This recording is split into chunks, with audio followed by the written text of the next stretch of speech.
Hi guys! So yun nga, pumunta kami dito sa ate ko kasi maghahanap kami ng gulay na luluturin. So ito nga, diniskitahan namin tong langka. Salamat pala sa may-ari at pinakuha kami dito na libre. So ito nga ate ko, nagbida-bida na naman siya. Siya na lang daw yung kukuha. Sabi ko nga ako na lang yung aakyat para mas mabilis. Kasi natatakot siya baka daw masira yung hagdan nila. Buti pa sa hagdan, no? Naglalanda kasi yun sa umakyat. So, ayun nga, nandito na yung mga bantay namin. Kasunod naman namin hinahanap yung puso ng saging. So, yun nga, pahirapan ulit ang pagpuha.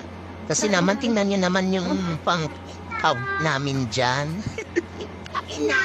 Parang ayaw magpakuha ng puso. Kasi may puso naman daw kami. So, yun yung pamangkin ko din. Nakakatawa kaya niya. Itong ano ko, ano yung pinagdagawa.